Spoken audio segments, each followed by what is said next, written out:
Écoutez la voix qui vous parle de l'autre côté des ondes.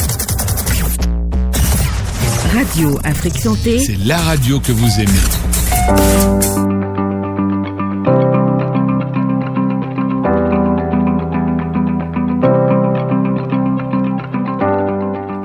Très ravi de vous retrouver sur ce nouveau numéro de votre émission Santé de la mère, Santé de l'enfant.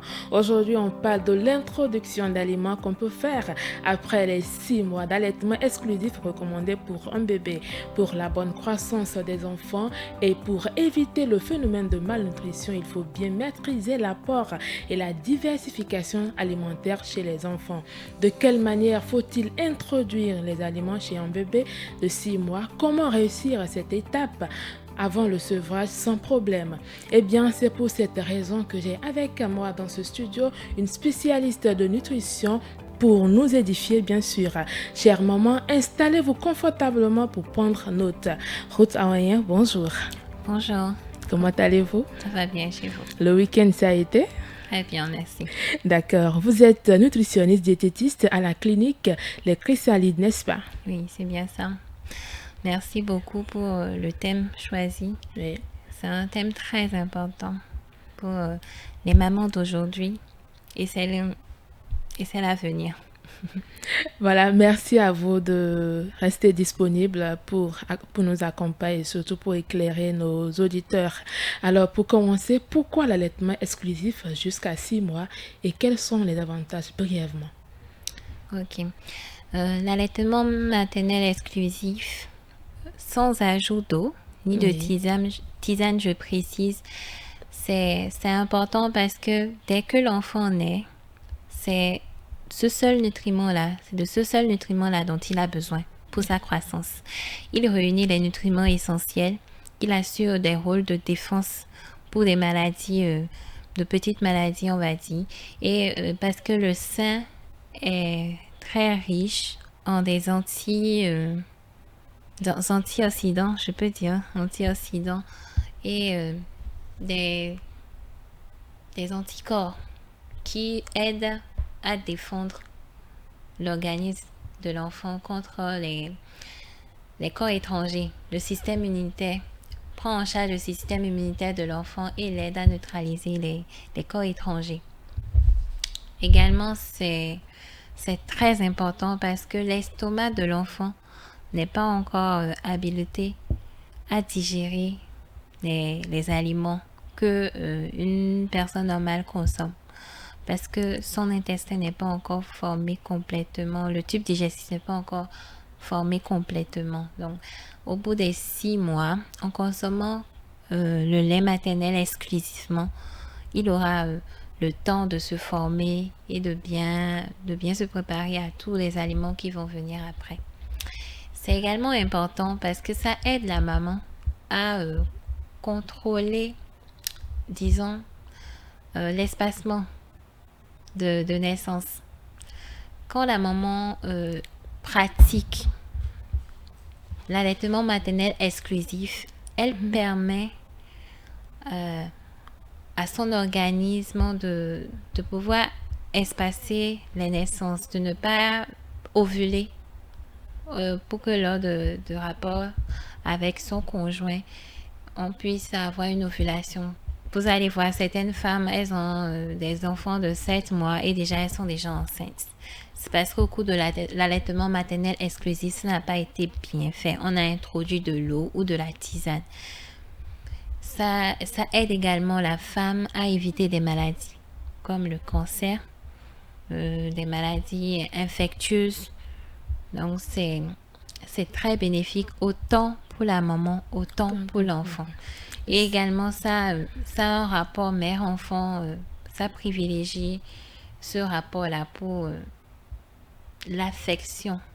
La maman donne de l'affection à son enfant, lui apprend à aimer. Donc, c'est pour faire grandir demain des enfants avec de l'affection et des enfants remplis de confiance en eux. D'accord, donc si je comprends bien, lorsque la maman arrive à pratiquer l'allaitement exclusif jusqu'à 6 mois, dans cet intervalle de 6 mois-là, elle est sûre que lorsqu'elle tient des rapports, elle ne tombera pas grosse. Non, du tout pas. C'est prouvé C'est prouvé. scientifiquement. D'accord, merci. On est là ce matin déjà pour aider nos jeunes mamans ou nos mamans à pouvoir, après les 6 mois, on a dit qu'il faut vraiment que les enfants allaitent pendant 6 mois. Maintenant, après 6 mois, on peut introduire des aliments. Maintenant, comment introduire ces aliments-là? C'est de ça qu'on veut parler aujourd'hui. Oui. Et là, quels sont déjà les aliments que les mamans doivent privilégier pour apprendre à manger au bébé, puisque c'est nouveau pour les bébés? Pour le bébé. Vous savez, le lait maternel, c'est composé que de l'eau à 99%. Ok. Donc la saveur, elle est insipide. Elle n'est pas vraiment très goûteuse. Elle n'est pas sucrée.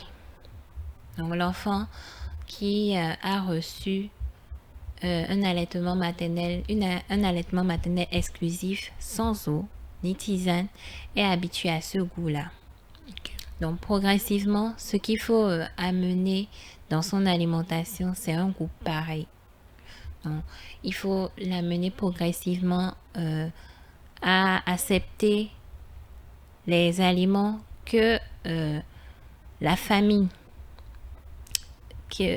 a l'habitude de prendre, la culture, la région dans laquelle ils ont l'habitude de prendre. Donc, c'est pour dire ici, je vais faire en général au Bénin, Oui. on a nos céréales. On commence à partir de la bouillie parce que c'est liquide et c'est plus facile à faire ingérer à l'enfant. Et il faut également considérer que c'est un enfant, c'est un être humain, et pour qu'il puisse avoir tous les éléments nécessaires, il faut les 3 groupes d'aliments dans son alimentation. Donc, quand nous allons vouloir faire la bouillie, il faut privilégier les céréales, les aliments riches en protéines et un peu de lipides. Donc voilà, ce combo-là parfait va pouvoir permettre à l'enfant d'entrer dans la diversification alimentaire et d'entrer dans un autre rapport avec l'alimentation. Ok, vous avez dit tout à l'heure que le lait maternel n'a pas de goût et que pour l'apport ou l'introduction déjà, il faut qu'on continue dans ce lancer-là. Et lorsqu'on veut peut-être lui donner de la bouillie, est-ce à dire qu'on ne doit rien ajouter? Bon, ne rien ajouter, ça dépend. Mais je pense que vous pouvez partir des aliments naturellement. Ok, vous pouvez prendre les maïs, les céréales naturellement, sans ajout d'arômes. Ok. Bon, oui, de sucre. Le sucre, ce sera pour l'habituer au goût sucré. Ça, parce que ce goût-là est présent dans les aliments. Vous pouvez également, au lieu du sucre, prendre des fruits sucrés. Ok. Vous comprenez? Des fruits sucrés pour l'habituer à des saveurs naturelles. C'est ce qu'il est recommandé parce que la période de la naissance à 2 ans, c'est une période très critique pour l'enfant. Et il faut l'habituer, enfin, il faut l'aider à avoir un très bon rapport avec l'alimentation. Il faut l'aider à avoir un modèle de saine alimentation. On n'a pas eu cette chance parce que nos parents ne le savaient pas. Ouais. Mais aujourd'hui, nous savons. Nous avons l'information et il faut l'utiliser à bon escient. Donc, c'est pour ça que nous insistons sur le fait d'aller sur le naturel pour les enfants. C'est très important. Donc, avec ça, ils s'habituent à tous les goûts. Donc, quand je dis à tous les goûts, mais il faut également considérer la région où il est, l'environnement, la famille, avec les tabous et les mythes, et également la spécificité chez l'enfant. Les enfants asthmatiques, ils ont des interdits parce qu'ils peuvent être allergiques à certains aliments. Donc, il y a tous ces paramètres-là qu'il faut considérer. Prendre en compte. D'accord. Ok, alors comment faut-il introduire petitement ces aliments dans le quotidien du bébé qui apprend autre chose que le lait? Comment introduire, c'est pas tranche d'âge. Je vais dire D'accord. que c'est pas tranche d'âge parce Oui. que déjà entre 6 mois et 7 mois, il faut que la bouillie, on préconise vraiment la bouillie. Il faut déjà que la bouillie soit très liquide. C'est comme le lait. Il faut que ce soit très liquide pour lui permettre de bien digérer. Et quand l'enfant arrive à en prendre 2 à 3 cuillerées, c'est déjà assez, c'est déjà super au fait. Ok. Et il faut lui essayer ça sur toute la journée, tout au moins 2 à 3 fois dans la journée. De 7 à 9 mois, on préconise des aliments sous forme gromuleux, avec de petits grumeaux, parce que la dentition également commence déjà chez l'enfant. Vous allez voir, surtout également ça, comment savoir si votre enfant est prêt à passer à la diversification alimentaire. Ouais. Il arrive à contrôler son cou et sa tête. Quand l'enfant arrive à contrôler son cou et sa tête, il peut s'asseoir tout seul sans un support. Et lorsque vous mangez et qu'il est là, tirez le plat avec vous également. Là, vous savez que oui, votre enfant est prêt à manger. Il apporte également les aliments à la bouche. Il mastique.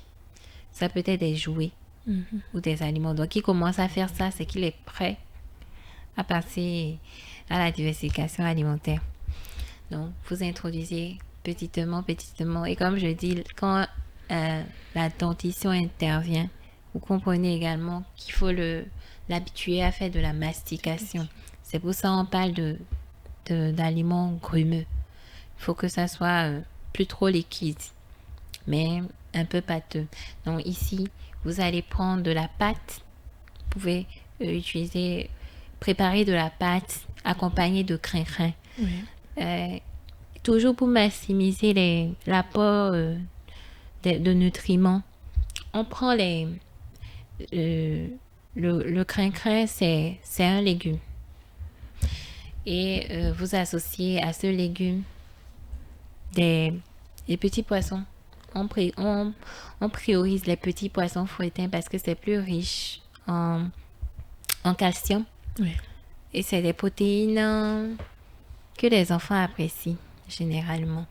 Le crin-crin, on en a déjà parlé, c'est très riche. C'est riche en protéines également. Oui. Donc ça accompagne tout ça.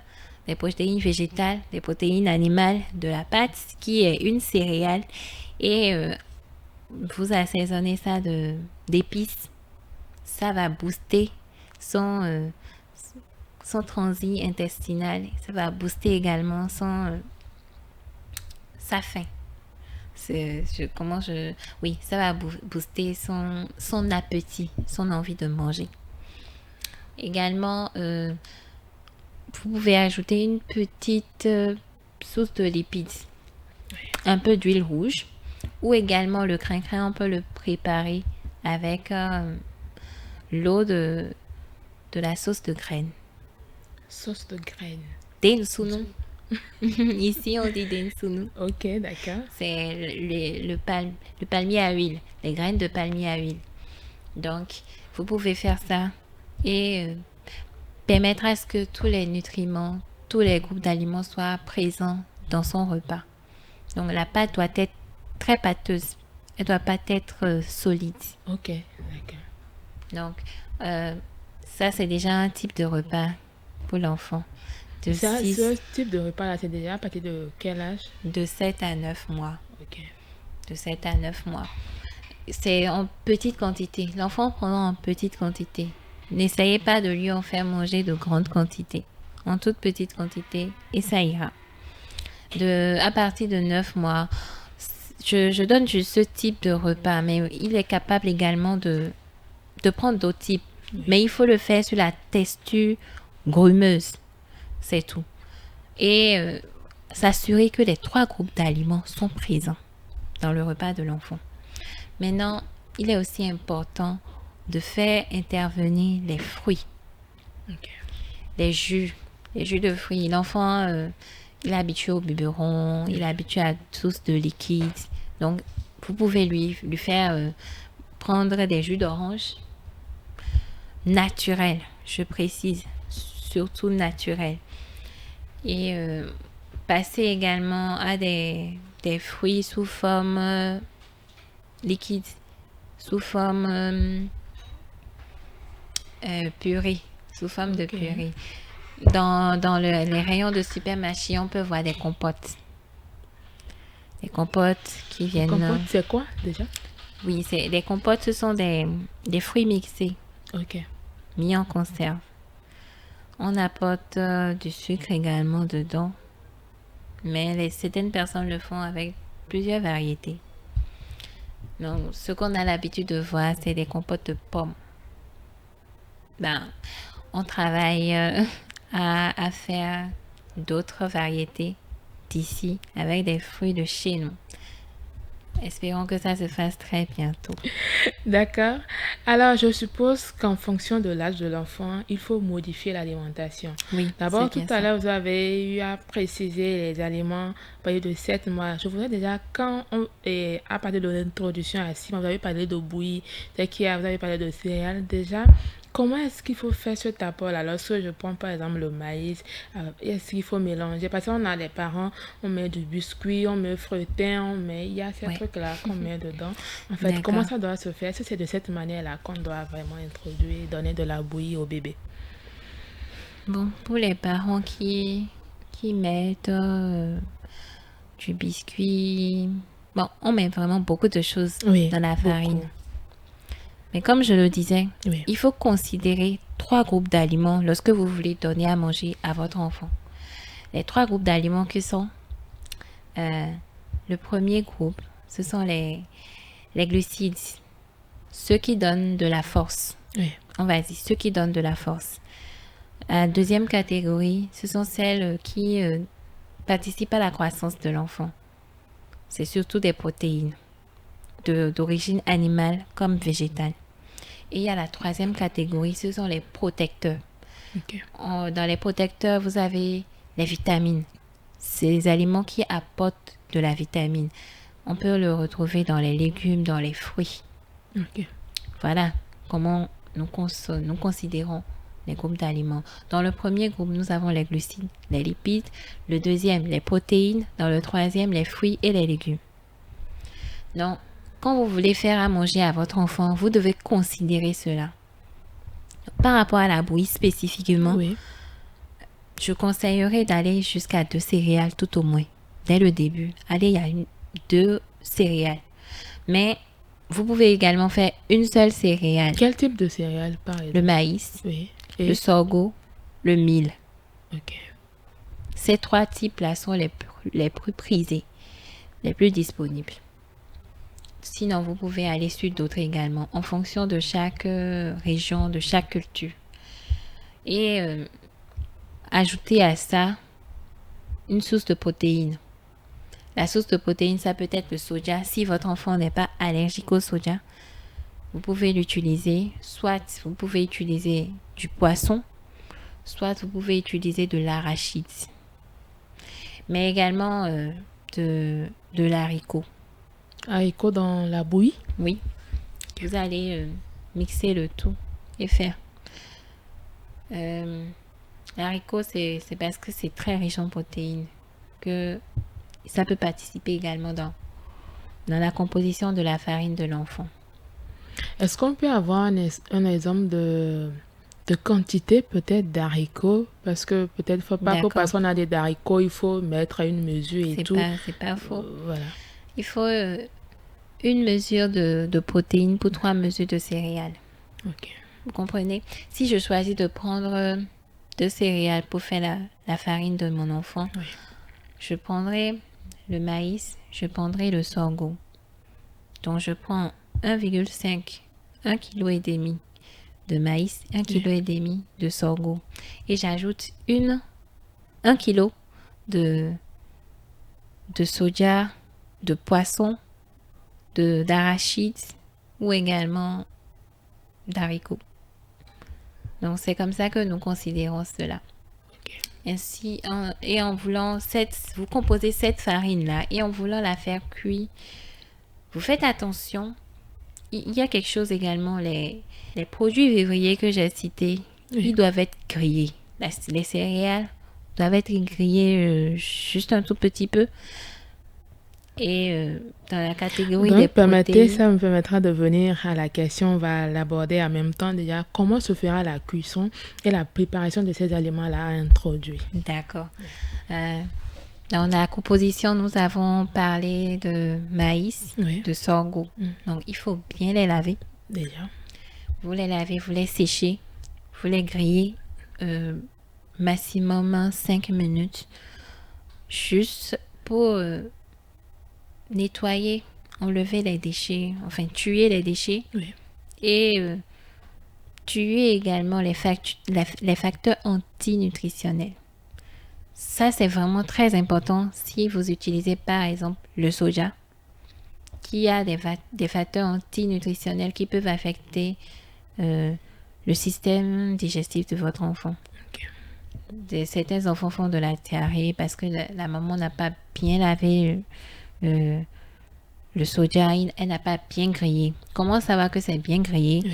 Il faut enlever et bien griller jusqu'à ce que la coque s'enlève. Dès que la coque commence à s'enlever, là, vous savez que vous avez bien Au grillé niveau de votre tous soja. les céréales? Non.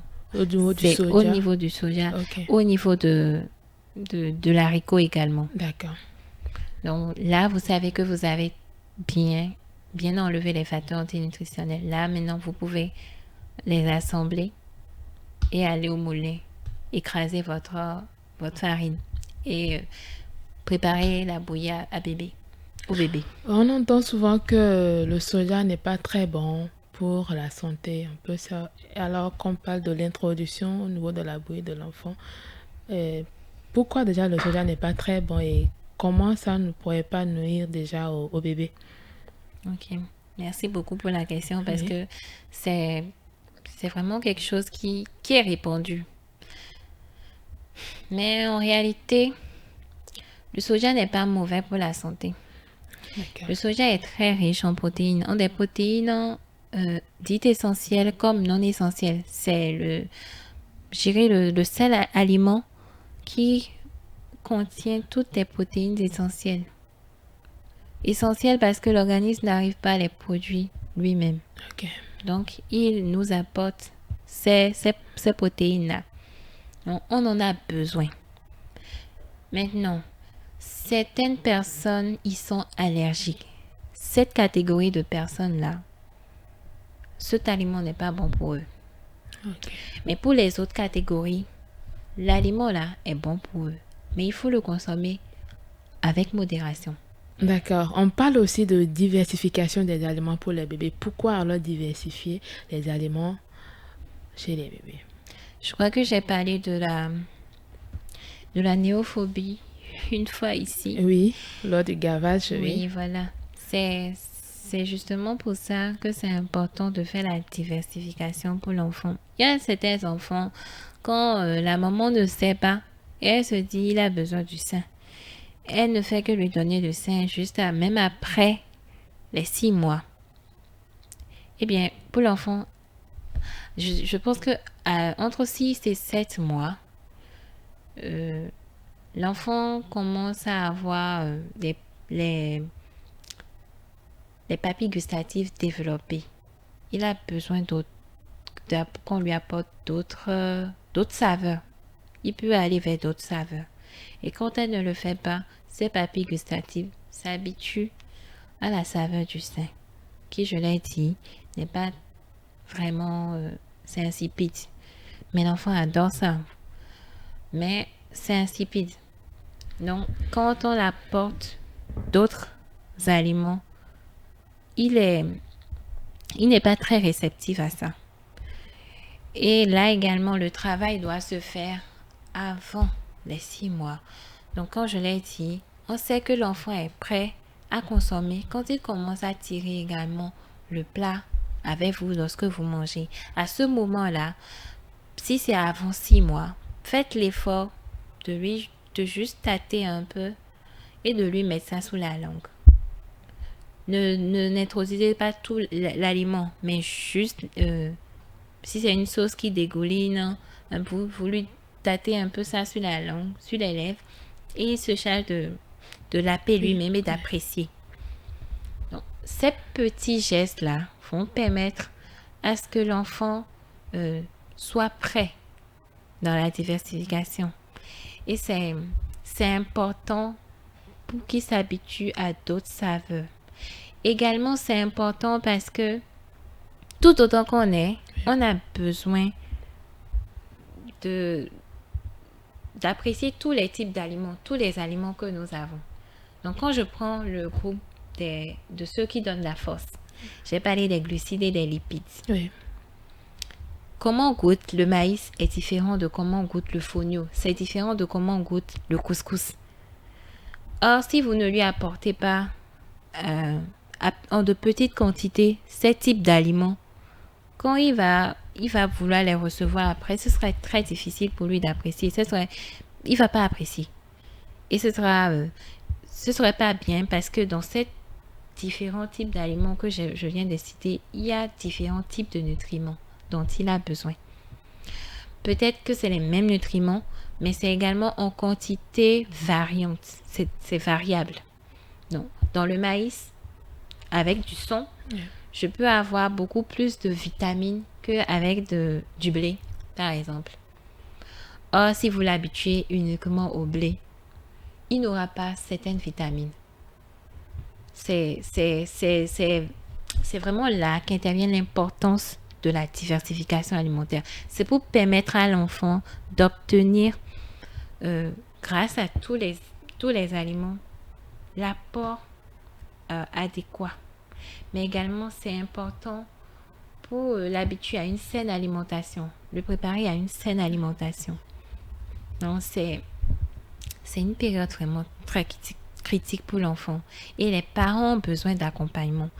Ils ont vraiment besoin d'accompagnement parce qu'ils ne sont pas... Ils n'ont pas l'information par rapport aux aliments. De quoi est composé tel aliment. Ils ne sont pas au courant de ça. C'est vrai que dans les supermarchés, les gens s'efforcent de nous faire des étiquettes. J'ai parlé des compotes. Vous allez voir, c'est exporté. Ils s'efforcent de vous faire une valeur nutritive pour 100 grammes. Qu'est-ce que vous comprenez réellement quand cette étiquette vous parle de valeur nutritive de 100 grammes? Non, Voilà, c'est le moment déjà de laisser quelques conseils pour nos mamans qui nous écoutent. D'accord. Oui. Ce que je peux dire aux mamans, c'est de s'informer, de chercher à s'informer. Je parle aux mamans là, mais j'aimerais également parler aux jeunes filles. Oui. J'aimerais vraiment parler aux jeunes filles parce que avant d'être maman, il y a certaines bases. Et après qu'on soit maman, on acquiert également certaines connaissances, on acquiert certaines habiletés, on a besoin de beaucoup de choses. Donc, l'alimentation est au centre de tout. C'est au centre de tout. Je ne peux rien faire si je ne suis pas en bonne santé. J'ai besoin de m'informer sur ce que je mange. J'ai besoin de savoir comment préparer telle chose pour avoir les bonnes valeurs nutritionnelles, les bonnes valeurs nutritives dans mon alimentation. Autant pour moi, en tant que personne, et autant pour les autres. Donc, je demande aux jeunes filles qui nous écoutent en ce moment de commencer déjà à s'informer sur les bonnes pratiques. Donc, ce que je peux quand même dire aux mamans aujourd'hui, c'est dès qu'elles arrivent à la diversification de leur enfant, de s'approcher d'un nutritionniste. C'est très important de ne pas rester seul et de le faire. Aujourd'hui, les conseils de grand-mère ne sont plus suffisants. Et également, les conseils de grand-mère ne sont pas adéquats. Il y a des informations qu'elle n'avait pas et qu'aujourd'hui on a qui doivent aider l'enfant dans le processus de croissance pour aujourd'hui et pour toute sa vie, dont elles ont besoin de se renseigner vers les nutritionnistes. Voilà, merci beaucoup. Le temps passe très vite. On me met déjà la pression de l'autre côté. On a épuisé notre temps. Merci à vous, Ruth, pour toutes ces informations. Merci également pour votre disponibilité. Alors, chers mamans, vous l'avez compris, une bonne alimentation dès l'allaitement peut booster les enfants et assurer leur croissance rapide et pour être en bonne santé. À la prochaine pour de nouvelles informations.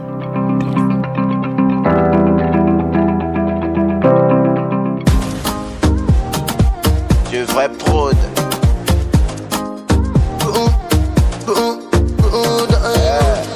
Ah ouais, Colette, tu connais le plastique, tu peux m'appeler Papa Yazir.